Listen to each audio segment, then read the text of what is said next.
Molecular probe जो है ये हाइब्रिडाइजेशन टेक्निक को फॉलो करेंगे and the name indicate we are using probe. Probe means small nucleotide sequences, small basis के sequences रहेंगे। क्लियर बेटा?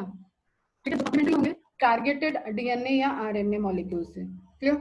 Short segments of single stranded DNA. अब ये सिंगल स्ट्रैंडेड क्यों होंगे बताओ? सिंगल स्ट्रैंडेड डीएनए या आरएनए क्यों बनेंगे? क्योंकि इनको जाके बाइंड करना है, आगे जाके बाइंड करेंगे। तो सिंगल स्ट्रैंडेड रहेंगे तो फ्री रहेंगे बाइंडिंग के लिए। या हाँ ठीक है मैथिली, ऑफलाइन देख लेना। कशिश, मृणाल, वॉइस का कुछ प्रॉब्लम हो रहा है क्या? हाँ मैथिली तुम लॉग आउट कर जाओ, बारिश भी हो रही है, हल्की हल्की, हो सकता है उस वजह से कुछ इशू हो रहा है। ठीक है, ऑफलाइन वॉच कर लेना।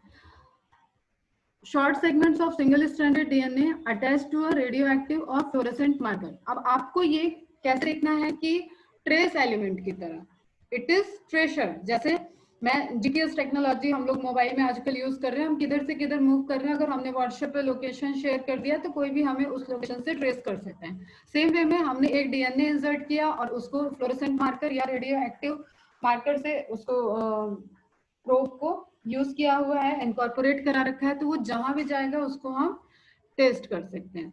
सच प्रोब्स आर नाउ रूटीनली, ये पॉइंट्स आप नोट डाउन करके रखोगे बेटा, routinely used for identification of infectious agent like food poisoning bacteria, Clostridium, Salmonella, typhi जो टाइफाइड कॉज करता है, हेपेटाइटिस वायरस, पस फॉर्मिंग स्टेफाइलोकोकस एंड एचआईवी। इन सारे ही केसेस में हम प्रोब डिजाइन कर चुके हैं और इसके थ्रू हम डायग्नोज करते हैं या ट्रेस कर लेते हैं। A hybridization probe is a fragment of DNA or RNA of variable length, approximately 100 to 1000 bases long, which is used to detect DNA और RNA sample due to the, अब इसके पीछे प्रिंसिपल क्या है? Due to the complementary base pairing method. ठीक है, due to the presence of nucleotide sequence that are complementary to the sequence in the probe.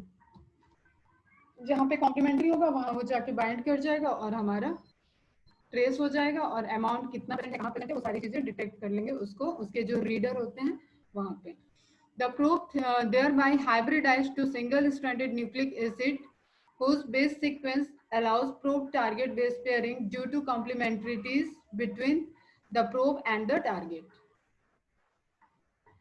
अब ये सारी टेक्निक आपको हो सकता है मैथ्स दो कॉलम में आ जाए तो एक तरफ सारी टेक्निक के नेम है और उसके प्रिंसिपल आ गया। To detect hybridization of the probe to its target sequence, the probe is labeled with the molecular marker. Commonly used markers are radioactive isotope of phosphorus or non-radioactive active isotope deoxygenin. ये दोनों नाम note down कर लो, which is non-radioactive antibody based marker deoxygenin। ठीक है, ये पूछा गया है एंड रिपीट हो सकता है क्वेश्चन, तो इसको मार्क कर लोगे बेटा और नोट डाउन भी करोगे। This is non radio active, तो एंटीबॉडी बेस्ड मार्कर है, ये ट्रेस कर लेगा बाइंडिंग कैपेसिटी से। क्लियर? प्रिंसिपल क्या है? Release of nucleic acid from space में, denaturation, hybridisation with probe, detection of hybrid. Binding show करता है तो उसको हम फ्लोरेसेंट एक्सप्रेशन से या रेडियो एक्टिव एक्सप्रेशन से रीड कर लेंगे और उसकी भी फ्रीक्वेंसी को रीड करके हमारा रिजल्ट आ जाएगा। क्लियर? सिंपल इस फिगर में आपको एक स्टेप दिया हुआ है, एक टाइप्स ऑफ प्रोब का स्टेप दिया हुआ है जिसको मैंने पहले भी पढ़ाया नॉर्दर्न प्लॉटिंग में। ठीक है, नाइट्रोसेलुलोज पेपर पे हम लेते हैं, वहां पे डीएनए उसको फिर रीड करते हैं, रेडियो एक्टिव लेबल प्रोब को रीड करेंगे। ठीक है, डीएनए प्रोब को आइडेंटिफाई करेंगे और उसको एक फिल्म पे डेवलप कर लेंगे, तो पूरा आपको फिर वहां से कितना बाइंडिंग है, क्या चीज है, वो हमें एक एक्सरे फिल्म पे मिल जाएगा। क्लियर? ऑटो रेडियोग्राफी कहते हैं इस टेक्निक को। Now master plate with colonies of bacteria containing cloned segments of foreign genes, make replica of master plate on nitrocellulose paper, treat filter with detergent sodium dodecyl sulfate to lyse bacteria, SDS से lysis करा लेंगे bacteria की, treat filter with sodium hydroxide to separate DNA into single strand। इतना आपको detail में नहीं पढ़ना है, जस्ट आप मेथड ध्यान रखना। Add radio active labelled probe, जब ये डीएनए सिंगल स्ट्रैंड में कन्वर्ट हो जाएगा तो रेडियो एक्टिव लेबल्ड प्रोब उसमें ऐड कर दिया उसी पर्टिकुलर मिक्सचर में जो हम प्रैक्टिकल चल रहे हैं, तो वो प्रोब जाके हाइब्रिडाइज हो जाएगा कॉम्प्लीमेंट्री बेस पेयरिंग के रूल को फॉलो करते हुए। Probe will be hybridized with desired gene from bacterial cell wash filter to remove unbound probe, remove करना है, जो भी हैंडल करता है करता है उसको हटा दिया जाता है। Expose filter to active film, develop film is compared with replica of master plate to identify colonies containing gene of interest. अब आपका हमेशा ऑब्जेक्टिव रहेगा कुछ तो आपको जिसे कंपेयर करना होगा, ठीक है, क्या आप चाह रहे थे, किसको आप रीड कर रहे थे। तो जैसे इसको हम लोगों ने RFLP में देखा था, DNA फिंगरप्रिंटिंग में देखा था, याद आ रहा है कुछ, वहां पे हमने एक क्राइम सीन से सैंपल लिया तो सस्पेक्ट का सैंपल और क्राइम सीन के सैंपल को मैच करा के देखा, तो जस्ट वही चीजें हैं। क्लियर बेटा। तो steps involve in northern blotting ये पढ़ाया हुआ है मैंने, ठीक है, वही RFLP DNA फिंगरप्रिंटिंग में हम लोग पढ़े हुए हैं। तो हमें यहाँ पे बस याद रखना है कि प्रोब है, प्रोब बाइंडिंग कर रहा है, बाइंडिंग की वजह से क्या होगा, हम उसको ट्रेस कर सकते हैं और उसको पर्टिकुलर किसी जो हमारा मास्टर होगा जिसे हमें मैच करना है उसका हम मैच करके अपने कंक्लूजन तक जा सकते हैं। इज इट क्लियर बेटा? क्लियर है?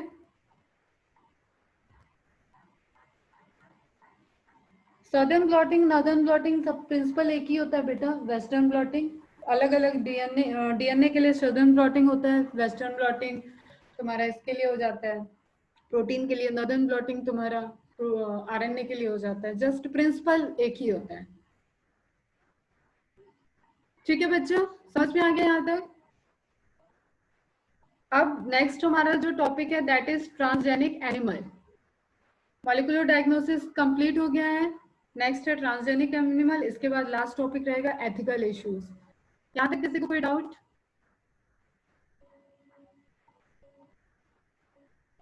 क्लियर है ये? ठीक है, फटाफट से इससे आगे बढ़ते हैं। ये तुम लोग को सब टर्मिनोलॉजी वगैरह यहाँ से पता ही है, जस्ट ऑब्जेक्टिव हमें देखना है कि कुछ हमने फॉरेन डीएनए को इंट्रोड्यूस करके अपने ह्यूमन पर्पस से, स्टडी पर्पस से, केमिकल प्रोडक्टिविटी पर्पस से, व्हाटएवर हमारा पर्पस क्या है उसके अकॉर्डिंग हमने ट्रांसजेनिक एनिमल्स फॉर्म कर लिए। क्लियर? जैसे फिर से हम कोरोना पे ले जाएं तो अभी तुम्हें पूरे वैक्सीन डिजाइनिंग में अलग अलग स्टेज सुनाई दे रहा होगा कि ये हो रहा है, वो हो रहा है, ह्यूमन ट्रायल पे चली गई यहाँ पे वैक्सीन, ठीक है, वहां पे उसके पहले एनिमल ट्रायल हो चुका होगा, फिर ह्यूमन ट्रायल। तो इसमें वॉलंटियर्स होते हैं, कुछ रिप्रेजेंटेटिव होते हैं जिनको दिया जाता है, जिनको सिम्टम्स रहता है और उनमें या वैक्सीन लगा के उनको फिर से ट्रीट करा जाएगा, एक्सपोजर किया जाएगा तो वो क्या प्रोटेक्टिव उनका इम्यून सिस्टम वर्क कर रहा है या नहीं। इस तरीके से डिफरेंट डिफरेंट पैरामीटर हैं, पूरे इसके रूल्स एंड नॉर्म्स हैं, अपने उसमें नहीं बहुत ज्यादा जाना है। तो जस्ट उस ऑब्जेक्टिव में भी ट्रांसजेनिक एनिमल का रोल इंपॉर्टेंट है। Most of the transgenic study में जो एनिमल यूज किया जा रहा है दैट इज माइस। 50% अगर पूरा आप देख रहे होगे कि स्टडीज जितने ट्रांसजेनिक एनिमल बनाए गए हैं उसमें अप्रोक्सीमेटली मोर देन 90% एक्सपेरिमेंट के पॉइंट ऑफ व्यू से बात करें, अगर रिसर्चर वर्क कर रहे हैं तो उनका जो मॉडल ऑफ ऑर्गेनिज्म होता है दैट इज ट्रांसजेनिक माइस, ठीक है। एक ऑन्कोमाइस का डिटेल मैंने ये दे रखा है, अगर किसी को कैंसर के ड्रग की कुछ स्टडी करनी है और उसको ट्रायल लेना है तो वो पर्टिकुलर कंपनी को ऑर्डर करेगी कि हमें ऑन्कोमाइस चाहिए, ऑन्को ट्रांसजेनिक माइस चाहिए, तो वो वहां से आएगा, उनके अंदर ऑलरेडी ऑन्कोजीन होंगे, मतलब कैंसर कॉजिंग जीन होंगे, तो उनपे वो अपने ड्रग की ट्रायल ले सकते हैं। तो एक कॉन्सेप्ट आपको माइंड में क्लियर होना चाहिए, उसके बाद आप बुक की थ्योरी तो ऐसे ही समझ जाओगे। Animals that have had their DNA manipulated to process and express an extra gene are known as transgenic animals, ठीक है। ट्रांसजेनिक का means transfer of genetic material, और ये ट्रांसफर ऑफ जेनेटिक मटेरियल कहाँ से है? फॉरेन डीएनए का है। Transgenic rat, rabbits, pig, sheep, cows and fish have been produced although over 95% of all existing transgenic animals are mice. Why are these animals being produced? क्यों produce हो रहे हैं? ये तो अलग अलग ऑब्जेक्टिव है। How can man benefit from such modification? इसका बेनिफिट क्या है? ऑब्वियसली हम कुछ तो डिजायर्ड डीएनए, कुछ तो डिजायर्ड जीन को इनकॉर्पोरेट कर रहे हैं जो हमारा टारगेट है, उसकी वजह से ही मैन बेनिफिटेड है।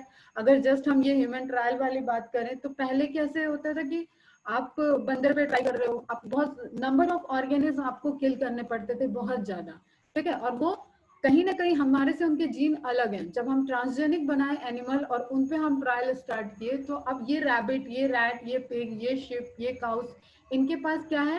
ह्यूमन जीन ऑलरेडी इनकॉर्पोरेटेड है, ये ट्रांसजेनिक हो चुके हैं।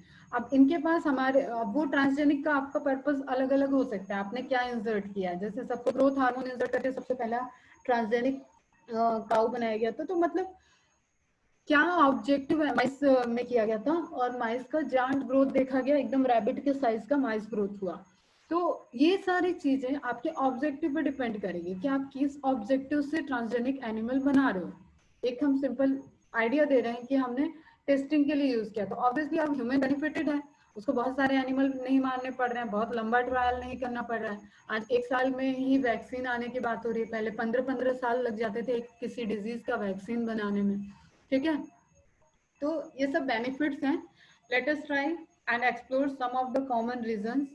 थोड़ा सा देखते हैं बेटा, इसके बाद कल यहाँ से कंटिन्यू करेंगे। In 1982 R D. Palmiter and R L. Brinster first time produce a transgenic animal. बेटा आपको ये बहुत इंपॉर्टेंट रहेगा, कोई भी स्किप नहीं करेगा, जस्ट नोट डाउन दैट। और नेक्स्ट ईयर का जो एनालिसिस आ रहा है कि पेपर टफ आएगा, जो हम भी चाहते हैं, तुम भी यही चाहो कि थोड़ा सा टफ रहे लेंगे।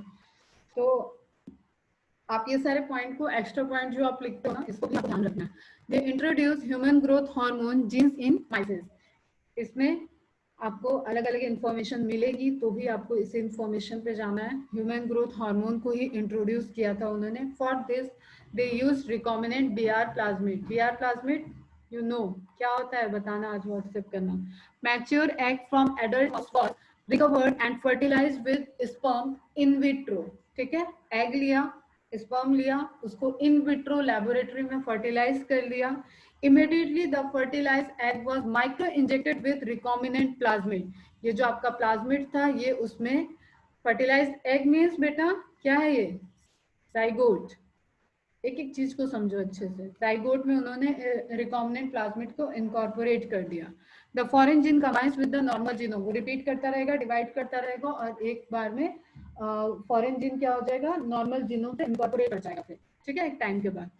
The zygote develops into embryo। अब उसके अंदर कितना एम्ब्रियोजेनेसिस हो जाए, ऑर्गेनोजेनेसिस हो जाए, अब वो वहां पे growth hormone, human growth hormone को फॉर्म करने वाला जीन उसके हर एक सेल में जा रहा है।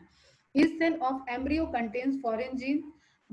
Then this embryo is implanted in the uterus of mouse। अब एम्ब्रियोनिक स्टेज में, अच्छा अभी यहाँ पे ऑर्गेनोजेनेसिस वाली बात नहीं आएगी, इसको ग्रो करने के लिए माउस का यूटरस चाहिए, तो it is like in vitro fertility, ठीक है।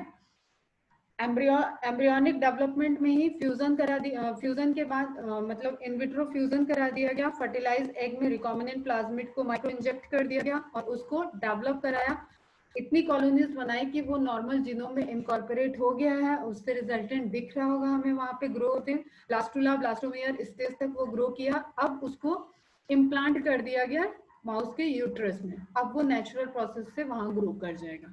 Is it clear?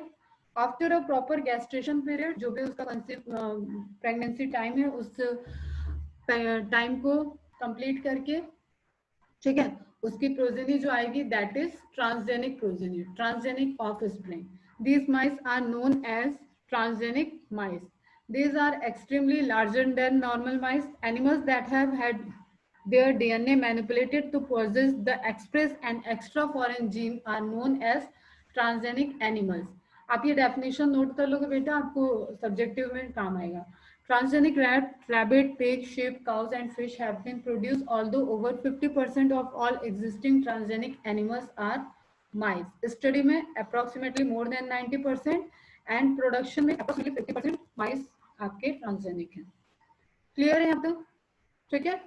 अब 3 बेसिक मेथड्स जो आप ट्रांसजेनिक एनिमल्स में ट्रांसफर करने के लिए यूज करते हो, that is DNA micro injection, retrovirus mediated gene transfer and embryonic stem cell mediated gene transfer. यहाँ से हम लोग कल देखेंगे नेक्स्ट लेक्चर में। क्लियर है? ठीक है। नोट्स मैं कंप्लीट अपलोड कर दूंगी यहाँ तक, इसके आगे का भी कर दूंगी, इससे कोई दिक्कत नहीं है, बट ये कल लेक्चर कंटिन्यू करेंगे। यहाँ तक किसी को कोई डाउट?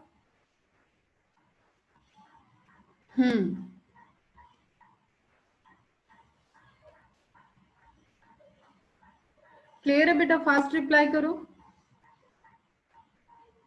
बहुत कम बच्चों। दिव्या, कशिश, कौशिक, कशिश का तो आ गया, खुशी, मृणाल, श्रद्धेश, वैदेही, कॉन्सेप्ट क्लियर है? जस्ट इसको एक बार आप रीड करो, नोट से पढ़ो, एनसीईआरटी से पढ़ो, और ये सारी चीजें ऐसी चाहिए ना कि अब इसको खोलना ही ना पड़े, तो सीधे मार्च अप्रैल ओपन करेंगे, यहाँ से नहीं पढ़ना है दोबारा। ठीक है, अगर 2+2 4 आ रहा है तो वो आपको आ रहा है।